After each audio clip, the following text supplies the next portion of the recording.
So this is an adult bedtime story. If you're interested in being kept informed about future adult bedtime stories, just subscribe below, and if you enjoy this bedtime story, find it helpful, please leave a comment and give it a thumbs up as well. So I hope you enjoy this story.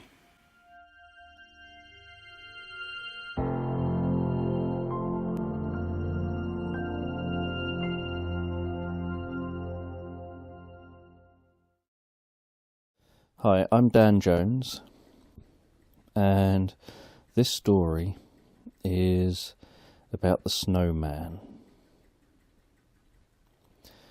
And so as you listen to this, make sure that you can pay it your full attention and that you won't be disturbed, and that you can just allow yourself to rest and close your eyes and allow yourself to begin to drift off asleep to the sound of my voice. And as you listen to me, I don't know if it'll be the sound of my voice that helps you fall asleep, or whether it'll be the spaces between my words, or whether you'll just drift off to sleep with the story as you listen along.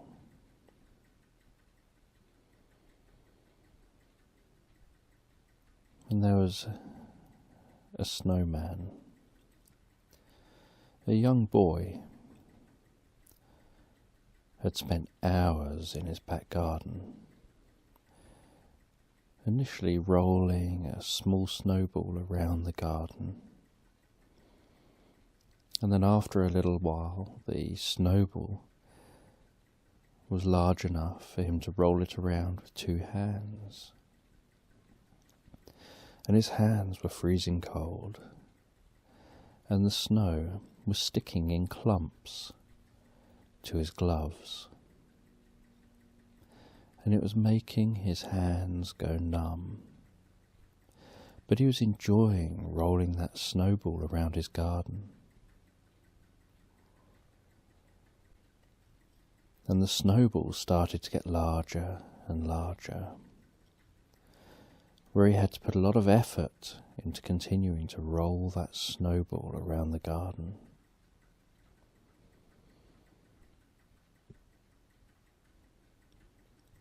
And for some parts of the garden where the snowball was rolling, it was now picking up all the snow, exposing the green, flat grass underneath.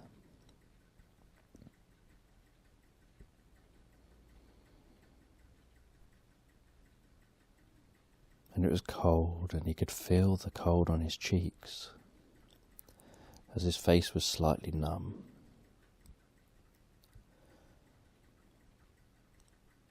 And that snowball was really solid as he rolled it into position, ready to be the snowman's body. And he hit it with his hands, and he rubbed it with his gloves to try and smooth it down, to try and give it some snowman shape. You could hear the thud and the slap of his hands on that snow. And then he got another small handful of snow, and he started rolling that around in the garden. And he rolled that around until it was large enough to require two hands to roll around. Then he pushed it around in different directions to make the snow as round on that snowman's face as he could. And then once that snowball was about the size of a snowman's head, he picked it up and placed it on top of the larger snowball. He then, while he held it with one hand, reached down with the other hand and scraped snow up the lower snowball to the neck area and patted it around and then got some extra snow from the ground and started patting that around the neck, patting it around, smoothing it out, connecting the large snowball to the smaller snowball.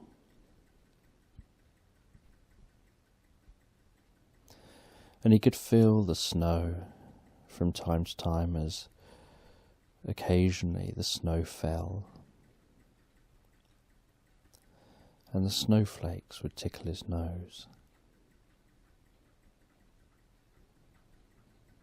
And sometimes the snow would be heavy, and other times just a little flutter. And there was that sound of the footsteps on the snow, and on the sloshy grass where the snow once was. And that stillness in the air, where everything just seems so quiet and so peaceful this time of year when it's been snowing.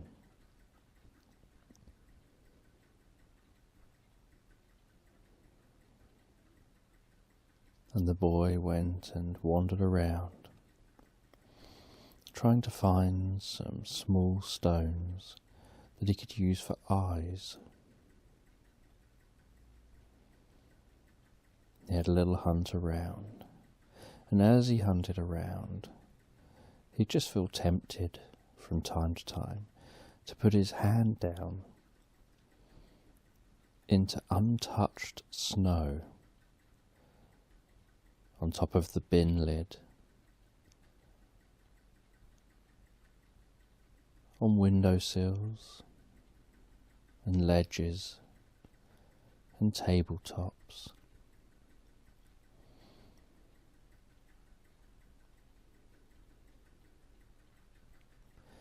And over in the corner of his garden was an upturned bin lid that was full of water, and usually that upturned bin lid full of water was a bird bath. But because of it being so cold, the water had frozen solid. And when he knocked that bird bath, he could see the water sloshing slightly underneath the surface ice. And so he got his hand and carefully applied pressure to the top of the ice. He could feel that smooth coldness under his fingertips as he stroked that ice and applied a bit more pressure. And he could hear the cracking beginning as the ice was starting to give.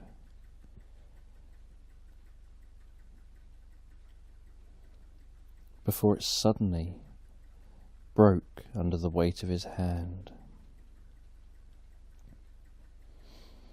and his fingers got wet and soaked in the water, and his hand was freezing cold.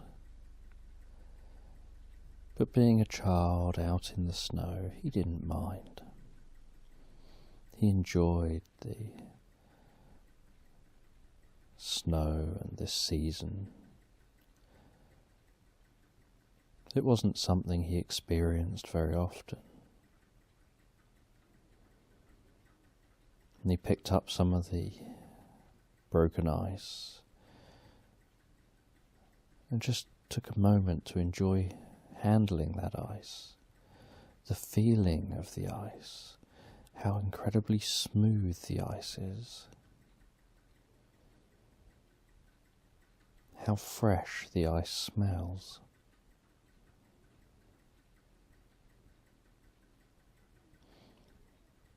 And he found some small stones which he went and used his thumb to mark out holes for the eyes in the snowman. and placed the stones within the holes.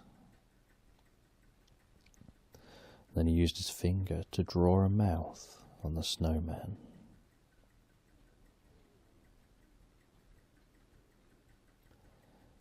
And he then went looking to try and think, what could he find for the nose? And he hunted around, and he didn't have any carrots, which is what everyone seems to choose. So he hunted around to see what he could find.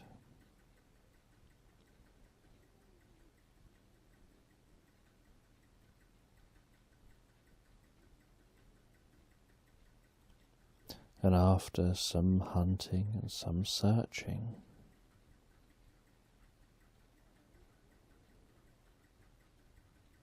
he found a broken piece of red brick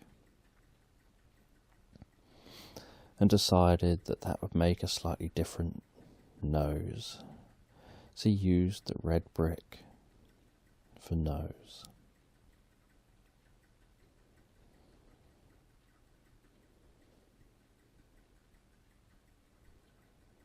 And for the mouth, he just got a little bit of mud and put a little bit of mud into the groove he'd made for the mouth.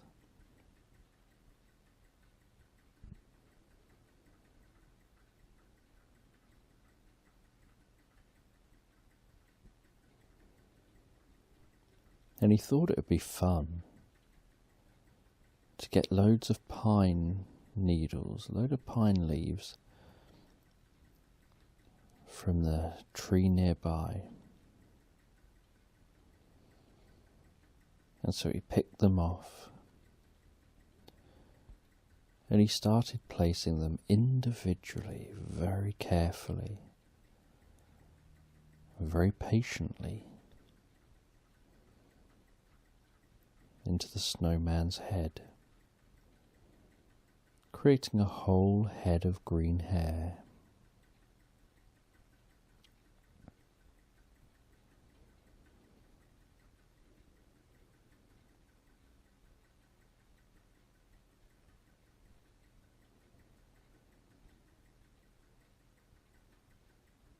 And the snowman had its green hair. It was a bit taller than the boy. It had its red brick nose, its dark stone eyes, and its brown muddy mouth. And the boy was pleased with his snowman. He'd worked on his own in the garden making this snowman.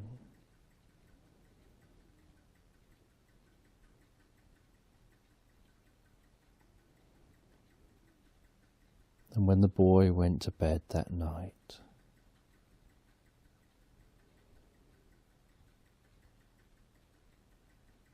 the snowman woke up.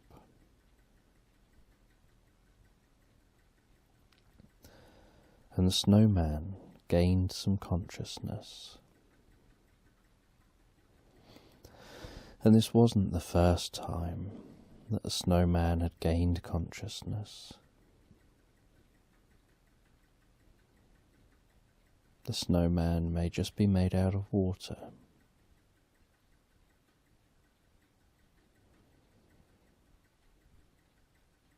But when it takes the shape and the form of a being,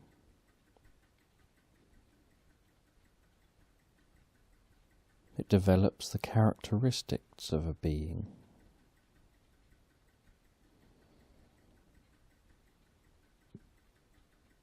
And the snowman went to the bird bath and looked in the water to see what he looked like. How had he been made this year? He knew that in this form he would only exist for a few days before turning back into water.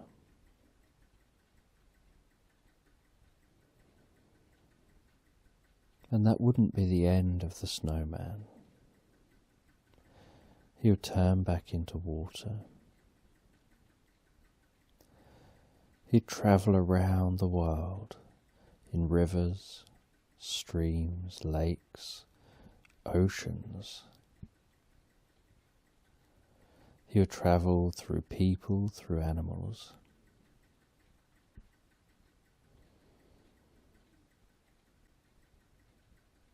And eventually, he would get built back into another snowman.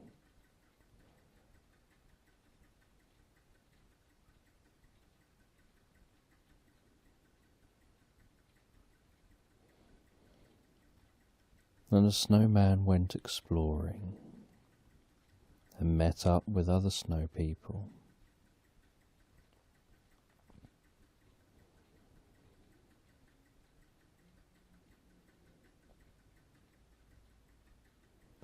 And they enjoyed their freedom. They enjoyed this relationship that they have with children,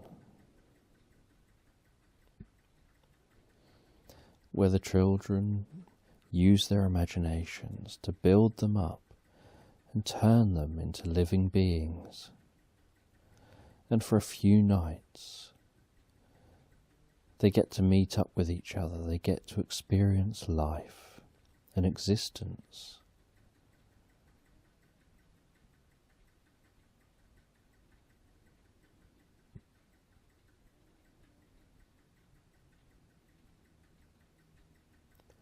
And they think to themselves about how, if it wasn't for the children, if no one was making snow people, none of them would exist.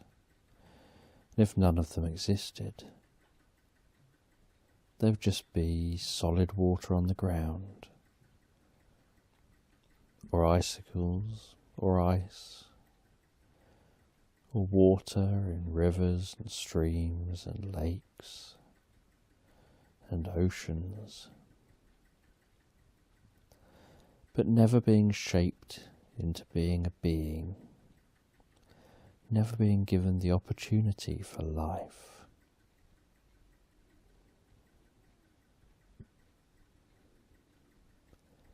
The opportunity to bring pleasure and joy to others,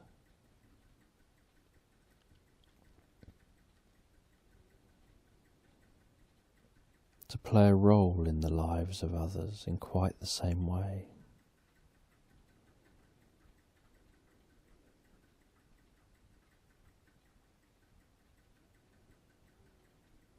And in the morning, the boy comes out of his house and he takes a photo of himself with his arm around his snowman. And he's got this cheeky, wide grin, touching the tip of his forehead, the tip of his temple, to the head of the snowman.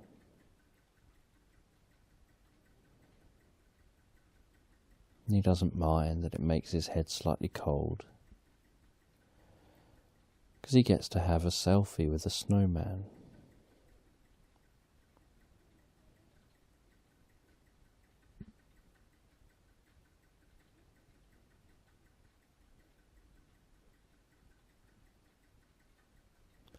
And then, as the days pass, the snowman gradually melts. And it gets smaller and smaller and wider across the ground. And the water begins to evaporate up into the sky. And the snowman continues his journey for another year, knowing that in about a year's time, he'll be back to be turned into a snowman again, to bring joy to children,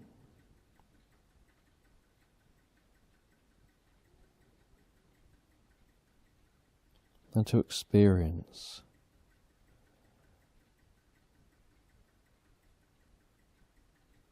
the world as a being.